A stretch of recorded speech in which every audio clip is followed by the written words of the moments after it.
Good morning guys, कैसे हैं आप लोग। उम्मीद करते हैं अच्छे होंगे, स्वस्थ होंगे, मस्त होंगे।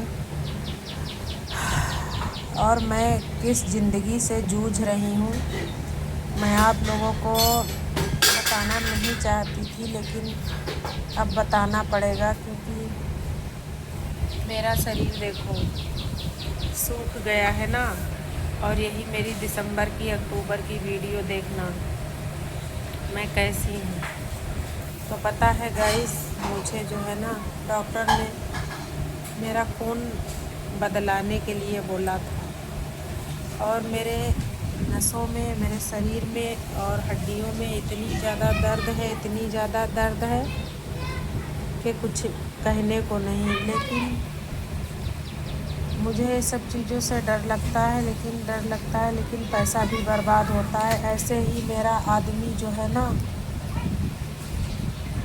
वो आदमी नहीं है, आदमी के नाम का कलंक है जो मेरे माथे पर लगा है।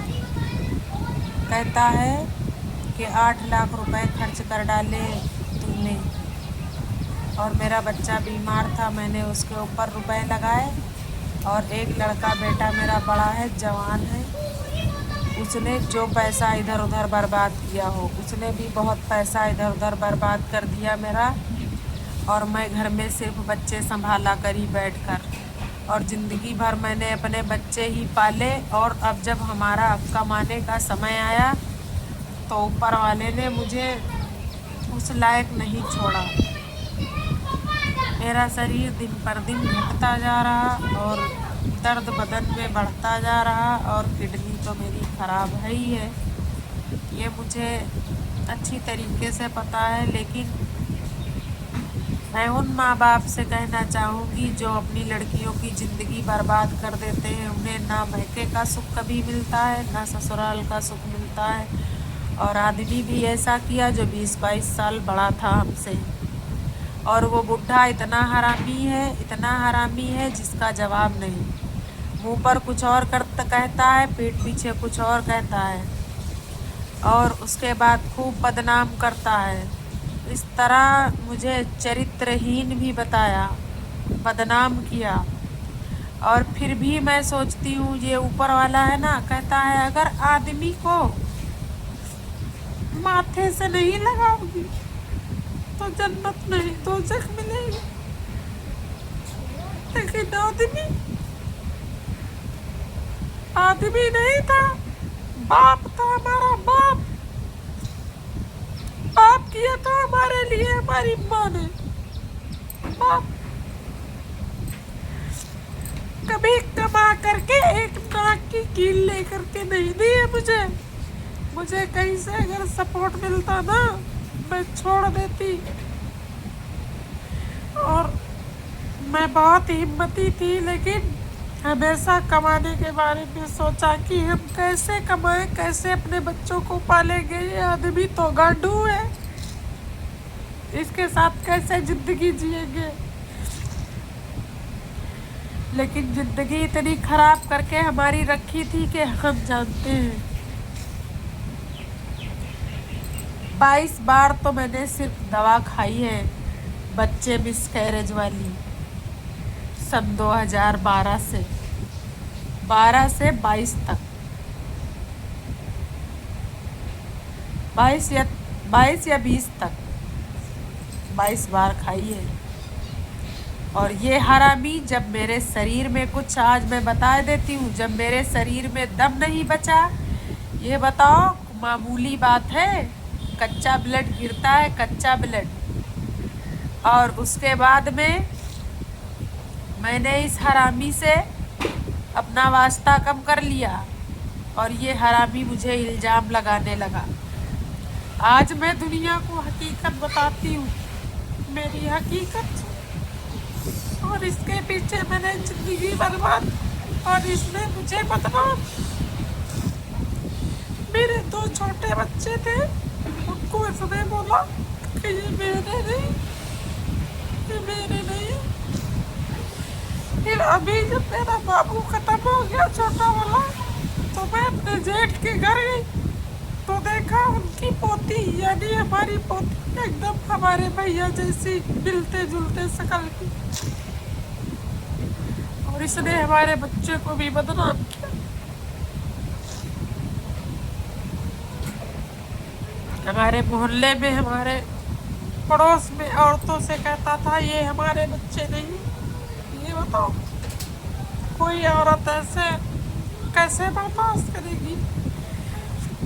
मैं कहती हूँ ऐसे इंसानों के लिए मोदी को जो है एक कानून बनाना चाहिए, और हर पुलिस स्टेशन में ये कानून उपलब्ध होना चाहिए कि जो औरत आदमी के साथ रहना नहीं चाहती है, या जो आदमी कमा कर खिला नहीं पाता है और वो आदमी के नाम पर सिर्फ कलंक है, सिर्फ औरत का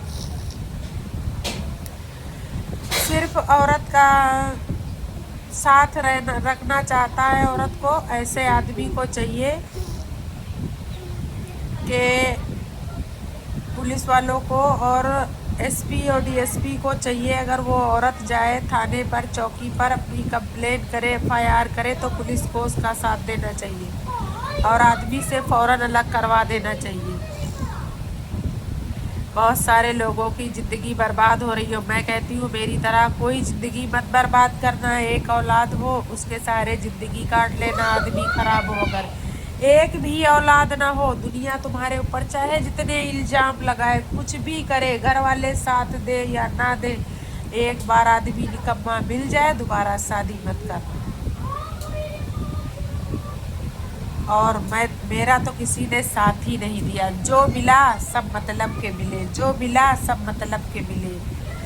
सब ने मुझे मेरी थाली में खाया और मेरी थाली में छेद किया, और मेरे मुंह पर कुछ और कहा, मेरे पीठ पीछे कुछ और कहा। मैं दिल जान से ज़्यादा चाहती रही, मैं अपना समझती रही, मैं अपना मानती रही, और वो लोग पीछे से मेरी कंधे पर छुरी रख करके और पीठ में भोंकते रहे,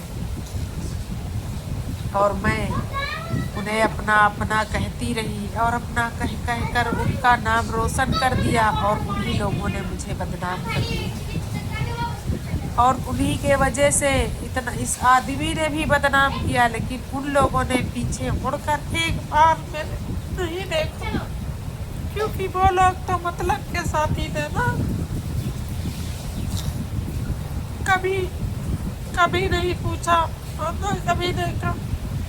तो कभी किसी के ऊपर एतबार ना करो और आदमी पर भी एतबार ना करो। आदमी भी नहीं अच्छे होते हैं। मैं आज बता देती हूँ, दुनिया के सामने ये गांडू इतना अच्छा बनता है जिसका जवाब बूढ़ा चोच, बुढ़ा साला, और पीठ पीछे मेरी बुराई करता हमेशा से इतना हरामी है। और जब भी धोखेधड़ी से लिखवाई है अनिल कुमार यादव ने, जिसकी मैंने वीडियो डाली इंस्टाग्राम पर, फेसबुक पर, और वो वायरल नहीं हो रही है, और सब गांव में जिसको देखो 10,000 5,000 लेकर के जमीन भी आया इसी तरह, और कहते हैं कि उसके कागज निकलाओ, हम कब्जा लेंगे, हम अपनी ज़मीन छुड़वाएंगे, और ये नहीं सुनता है भड़ुआ, और इसी तरह ज़िंदगी हमारी नाश कर दी। अब तो हमारे शरीर में तब भी नहीं बचा है, कुछ भी शरीर में नहीं बचा, अब तो ताकत भी नहीं बची, अब तो इतना और ज़्यादा गम हो गए, कुड़ के मर रहे हैं, कुड़ के मर रहे हैं।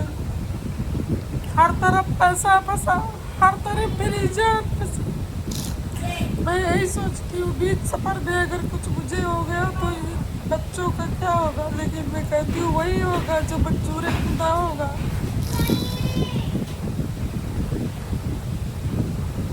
जिंदगी इतनी तबाह हो गई, इतनी बर्बाद हो गई है कि हमें एक मिनट, एक पल का सुकून नहीं मिलता है।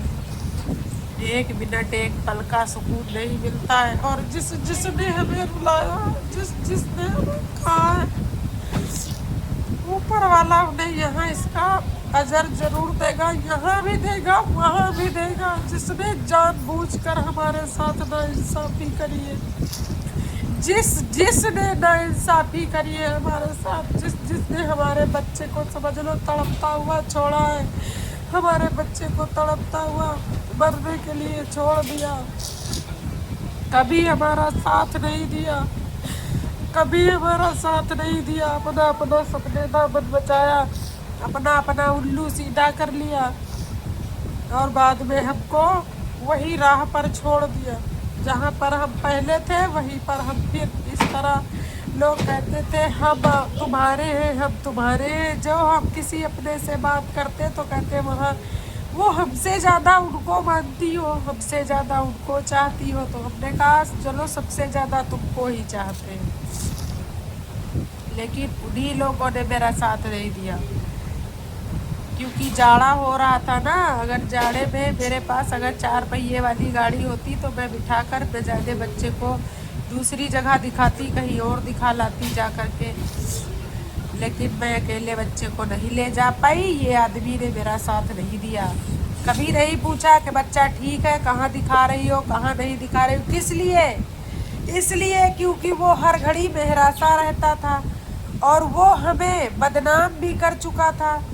तो मैं ये इसे दिखाना चाहती थी कि देख तेरे जैसी मैं नहीं हूँ, 2.5 साल मैं इससे अलग रही हूँ, एक ही घर में एक ही छत के नीचे, लेकिन मैं इसके जैसी नहीं हूँ कि तेरे जैसा आदमी, तेरे जैसा भड़ुआ ही मुझे चाहिए। मैं आज खुला बता देती हूँ, औरतों को ये भड़ुओं की ज़रूरत नहीं होती है, औरतों को इसकी ज़रूरत होती है, पैसे की और दिल के सुकून की ज़रूरत होती है। ये भड़वे करना कुछ नहीं मालूम है, वही वाला हाल है, न मुंह में दांत न पेट में आंत, न मुंह में दांत न पेट में आंत, वैसा आदमी। और मर्द बड़ा भारी बनता है, मर्द बहुत बड़ा बनता है, और आज मरे कल दूसरा दिन, और तीरंदाजी इतनी दिखाता है जिससे लगता है कि ये कोई प्रधानमंत्री हो उतर करके आ गया है, रिक्शा वाला भड़ुआ भोसड़ी का। मैं कहती हूँ अपनी अपनी लड़कियों की ज़िंदगी मत बर्बाद करना। और जितने लोगों ने मुझे कहा है, मैं कहती हूँ अपनी आंखों के सामने देखेंगे और भुगतेंगे। जिसने मजबूर किया है मुझे ये ज़िंदगी जीने के लिए, सब अपनी आंखों से देखेंगे और भुगतेंगे भी। इसी ज़िंदगी में भुगतेंगे भोसड़ी के भड़वे लोग, इसी ज़िंदगी में।